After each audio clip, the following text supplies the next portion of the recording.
So, you have a boss who will state the obvious, yet when they say it and they give this advice, don't you think it feels a little bit fake? Well, that's how I feel, or how I felt when one of the upper managers in my company had placed an email or sent an email about uh, these employee survey results, which I discussed in another video, but it's quite obvious that uh, this is not good advice and it feels fake. And this is something that uh, I feel like admitting that even with the best intentions, it doesn't feel good in a way.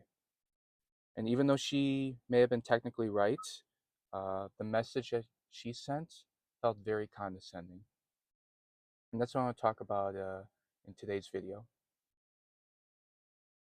So, like I mentioned a while back, the employer that I work at, they sent out a firm-wide email just going over the results of the survey and how overall that the results were positive, that employees felt there was a good culture and that we do good work for our clients and so forth and yada yada yada. Well, you know what I mean. But that's kind of what the mood was about for that survey.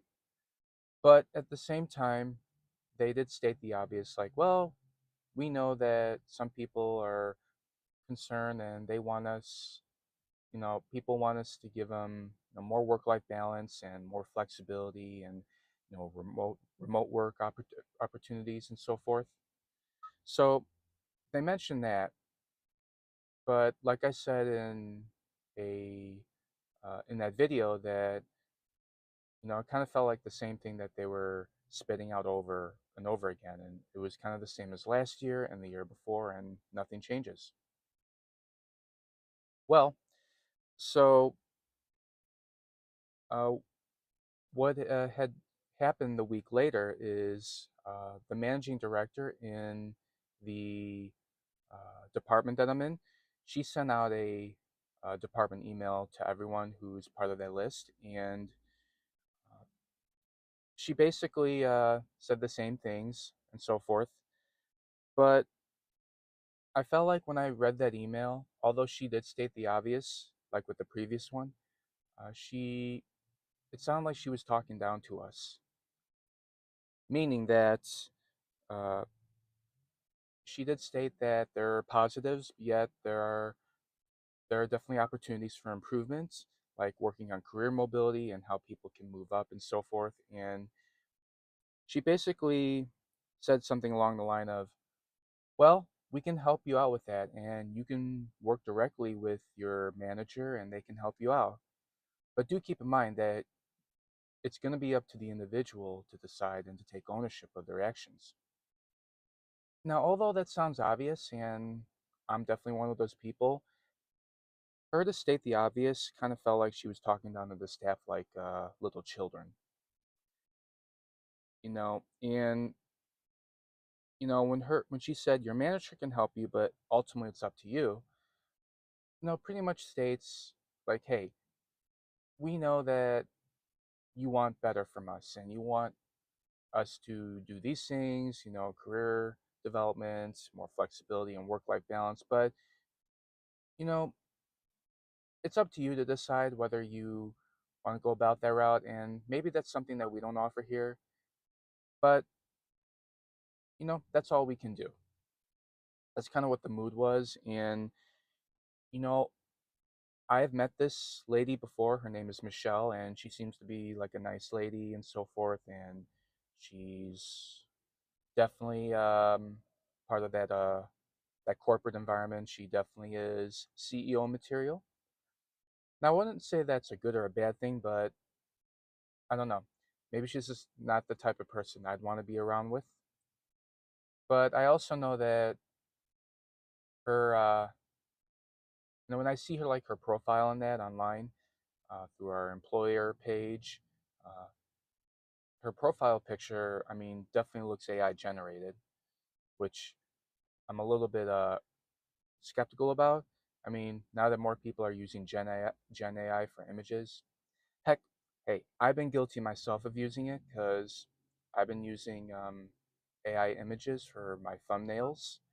But when it comes to showing your real self, like on your professional or corporate profile, probably shouldn't use AI generated stuff for your professional image. So I kind of found that a little bit awkward and so forth, but overall, she's not the type of person I'd want to hang out with, or I wouldn't want her to be my boss. But for her to talk down to the staff like that, just shows that how there is misalignment between management and the staff altogether, and why I think a lot of people are just really frustrated and disappointed that they're not being heard, which I get. I mean, a lot of people, do expect more from their employer, and yes, it is up to them to make the decisions to take ownership of their career, which I'm all for. But for someone up in this manager hierarchy who is uh, like 5 levels below the actual CEO of our company, I do wish that she could have maybe written like a more different message, or maybe she could be more honest, like saying, "Yep, we admit that we're not doing a good job with work-life balance, so we will provide that to you." Well, none of that really existed, or none of that was really said in that email. So, and really, even though that email sounded kind of obvious and I didn't really like it, it just shows that, for someone like her, she's just like every other, managing director or CEO in a company, and basically is just going to push the corporate ladder without giving real guidance or support. I mean, if you're going to tell people to say, hey, the best thing you can do is just to work hard, climb up the corporate ladder and everything will work out, well, I don't think that's what a lot of people want. And even if they were to go, you know, even if they were to move up in management and so forth, they're likely going to experience more stress, more frustration and disappointment, and it's going to be uh, a little bit uh, more of them regretting in the long term, or be regretful. So, but the problem is that leaders like Michelle, state the obvious instead of providing real help. But at the same time, they're just going to still promote the rat race. And I think that if you're someone who doesn't want to keep moving up, or doesn't want to climb up the corporate ladder, being part of the rat race is just not for you. Especially when you move up and you have more responsibilities, comes more stress and more burnout, and it's going to be more long hours and more time away from doing stuff that you enjoy doing, or being away from your family, and it can be, a little bit disappointing. So, but I'd say in cases like this, what I would do is you should stop waiting for your employer or any company to care about your growth. Yes, I do. Where I work at, we have a there's a lot of resources that my employer provides to us, like on career development and personal development and so forth. That's all nice, and some of the stuff is good, some of it is like meh. But in the end, rather than relying on your employer to help you give guidance on anything, career development or growth and so forth, you as an individual, not being part of your job, you need to take ownership, and you need to build your own path instead.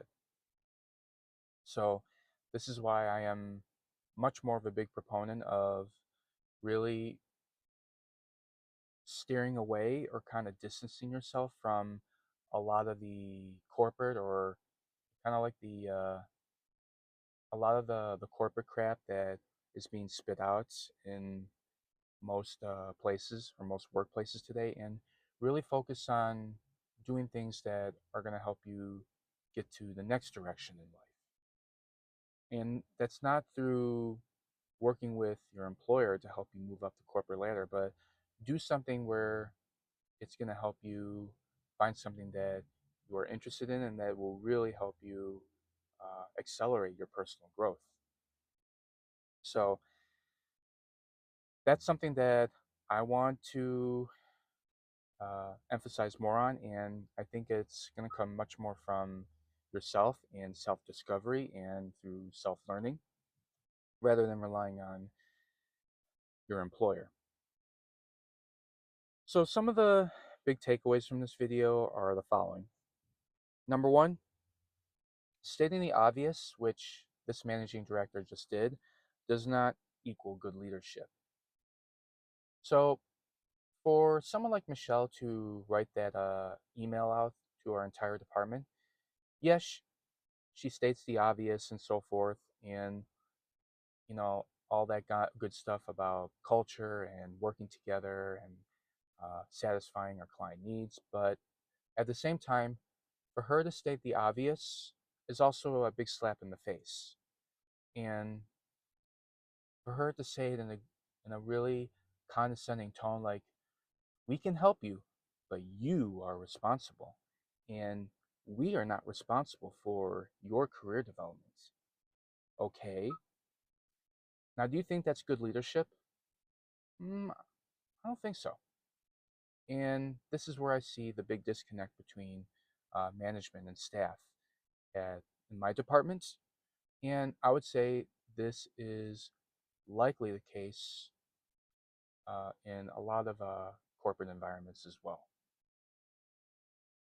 Number two, career advice, can feel hollow when there is no real support.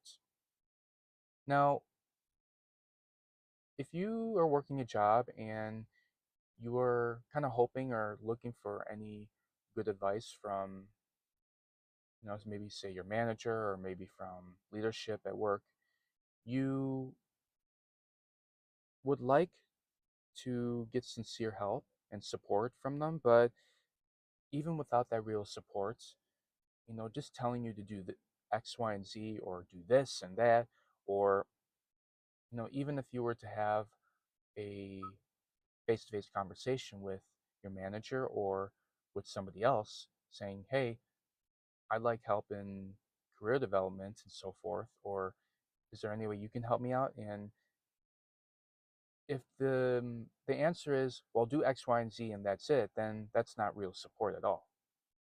So even the most shallow, hollow career advice can feel very empty when you know there is no action or there's no action plan taking place. And then the third one is to stop investing in the ladder, meaning stop climbing the damn corporate ladder. I think it's just nonsense. And if you believe that moving up the corporate ladder will get you to better opportunities and you think that it will improve the quality of your life, well, think again.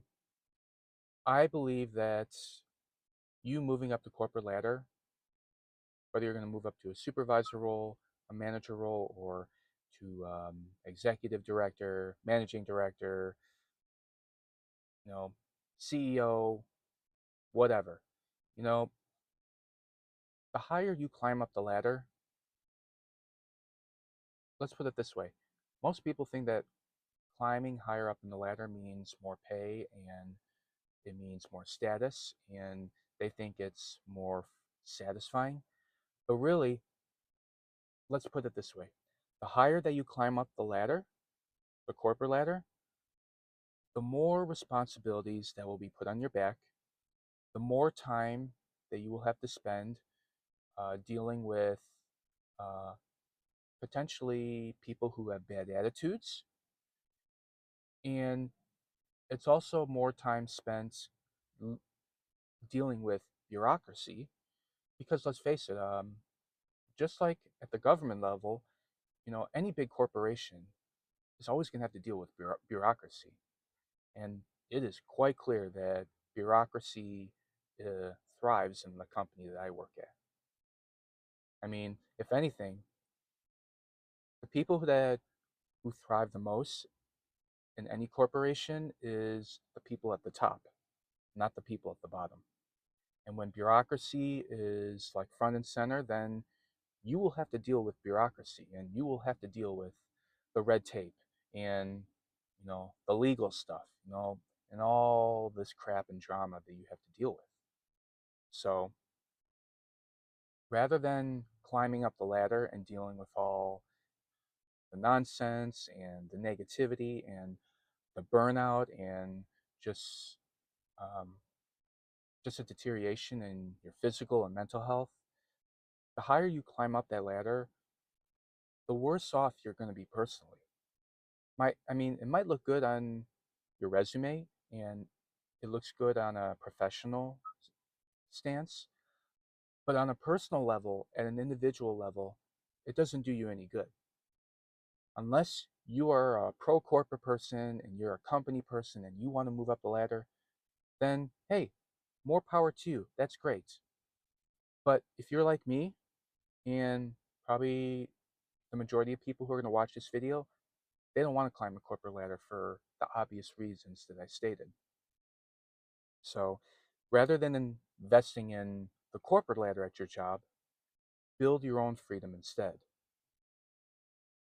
And I think that is something that we need to keep in mind of. And, whether you work at a job for a small business or for a big corporation, understand that no matter what, that, you're never gonna, get the real support, or you're never gonna, get those real life-changing opportunities where, your quality of life will increase and your happiness and fulfillment. You're not going to get it at a job. Instead, you're going to get it by working on your own path. Work on, you know, individual development. Look into self-learning. Teach yourself how to, be better as an individual and invest your time and energy into building skills that'll help you get to the next stage in life. So, and if this is something that interests you, or you've been questionable about the corporate route, then I encourage you to check out my latest ebook called Three Paths, Three Prisons: Freedom or Indentured Servitude. And in this ebook, I go over the three most common paths that young adults will take, and then I also provide another alternative that uh, most people can take now, and one where I firmly believe that if you decide to take this alternative route and you work on it for 4 to 5 years, there's a good chance that your life will change for the better. There's a chance that you will never have to work a job again, especially if you're working the corporate grind right now. And I think it could be one well worth investing in. So if it interests you, be sure to check out the link in the video description below to get on my email list and to grab your free copy. And that's all I got for today. So let me know if you have any thoughts or questions in the comments section below. You know, I know this can be a real difficult topic, but do you work at a job right now where you feel like upper management will just talk down to you, or they'll treat you like little children? Do you feel like that your employer is not working in your best interests? Do you feel that maybe it's time for a change, or maybe you should just steer away from, the people at your job, and that you should look at other directions or other alternatives outside of your job? If you have any thoughts, do let me know in the comments section below, and we'll look forward to hearing them and we can start a good discussion. Other than that, feel free to check out my ebook by clicking on the link below. You can also scan the QR code, which will come up momentarily. And yeah, that's all I got for now. And until next time, peace.